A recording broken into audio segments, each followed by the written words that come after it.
კრემლის დარბაზებში სტივენ ვიტკოპს უკვე კარგად ცნობენ. ვლადიმერ პუტინს მეოთხედ ხვდება და საკმაოდ თბილადაც. ამჯერად მოსკოვში მისი მეგობრის, დონალდ ტრამპის სამშვიდობო გეგმა ჩაიტანა. დოკუმენტით რუსული მხარე კმაყოფილი უნდა იყოს, რადგან მასში უკრაინა ნატოს მომავალ წევრად აღარ განიხილება. მიტაცებული ტერიტორიები კი რუსეთს რჩება, ნაწილი დე იურეთ, ნაწილი კი დე ფაქტოდ. როიტერსი წერს, რომ გეგმის მიხედვით უკრაინას ტრამპმა მხოლოდ ხარკივის ოლქი, კახოვკის ჰიდროელექტროსადგური და ხერსონის მარცხენა სანაპირო განუსაზღვრა. კიევის უსაფრთხოების გარანტორი კი არა ამერიკის შეერთებული შტატები, არამედ ევროპაა. ამერიკის შეერთებული შტატების პრეზიდენტი მიიჩნევს, რომ ჩვენ სწორი მიმართულებით მივდივართ. ჩვენ მზად ვართ შეთანხმების მისაღწევად, თუმცა ჯერ კიდევ არსებობს გარკვეული კონკრეტული პუნქტები, ამ შეთანხმების ელემენტები, რომლებიც დახვეწას საჭიროებს და ჩვენ სწორედ ამ პროცესით ვართ დაკავებულები. პრეზიდენტი ტრამპი შესაძლოა ერთადერთი ლიდერია დედამიწაზე, რომელიც აღიარებს ამ სიტუაციის ძირეული მიზეზების მოგვარების აუცილებლობას, როდესაც მან თქვა, რომ უკრაინის ნატოსკენ წაყვანა უდიდესი შეცდომა იყო.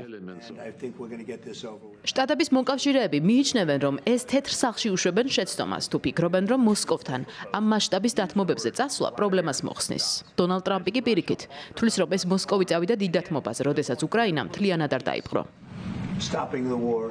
ომის შეჩერება. მთელი ქვეყნის აღების შეჩერება საკმაოდ დიდი დათმობაა. წარმოდგენაც კი არ გაქვს თუ რა ზეწოლას ვახდენ რუსეთზე. ჩვენ დიდ ზეწოლას ვახდენთ და რუსეთმა ეს იცის. გვინდა რომ შეთანხმება სწრაფად მოხდეს და ვფიქრობ ნატოშიც ყველას ეს უნდა. გვაქვს კონკრეტული ვადა და ამის შემდეგ ძალიან განსხვავებული დამოკიდებულება გვექნება. ვფიქრობ რომ ომის დასასრულებლად ახლა ძალიან კარგი შანსია. ამერიკელი პრეზიდენტის პათოსს არ იზიარებენ კიევში. ომში მყოფი ქვეყნის დედაქალაქში ხაზგასმით ამბობენ, რომ ამერიკული შემოთავაზებები არ განიხილება და რუსეთისთვის მიტაცებული ტერიტორიების დაკანონება უკრაინელებისთვის წარმოუდგენელი პერსპექტივაა.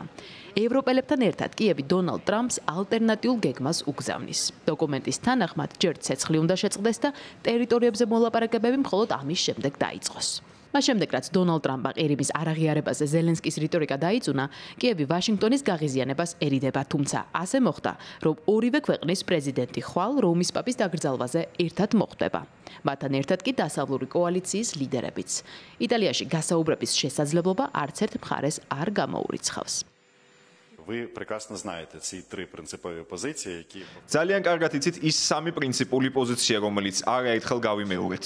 პირველი, უკრაინა არასოდეს აღიარებს არც ერთ მის ტერიტორიას რუსეთის შემადგენლობაში. მეორე, უკრაინა არასოდეს მიიღებს რაიმე სახის შეზღუდვას მის შეიარაღებულ ძალებთან დაკავშირებით. მესამე სახელმწიფოს არ აქვს ვეტოს უფლება, განსაზღვროს უკრაინის არჩევანი მოკავშირეებსა და პარტნიორებთან. შვიდობის მისაღწევად დონალდ ტრამპის მიერ დათქმული დრო ჯერ კიდევ მაშინ ამოიწურა, როდესაც მისთვის პოსტზე დაბრუნების მეორე დღე გათენდა. ახლა მას 30 აპრილამდე აქვს ვადა შეასრულოს კიდევ ერთი პირობა, რომლის მიხედვითაც ომი მისი პრეზიდენტობის 100 დღეში უნდა დასრულებულიყო. თეთრი სახლის ადმინისტრაციაში იმედს არ კარგავენ. ეს ომი დასრულებადია. უბრალოდ ორივე მხარე უნდა დათანხმდეს ამას.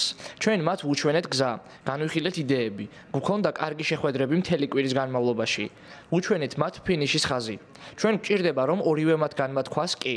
თუმცა რაც გასულ ღამით მოხდა სარაკეტო იერიშებით, ყველასათვის იმის შეხსენებაა, თუ რატომ უნდა დასრულდეს ეს ომი. ევროპელებისთვის კი სარაკეტო იერიშები იმის შეხსენება უფროა, თუ ვინ არის ამ ომში აგრესორი და ვის არ უნდა მშვიდობა. ევროკავშირში უკრაინას სოლიდარობას უცხადებენ და მის სამხედრო დახმარებას აგრძელებენ.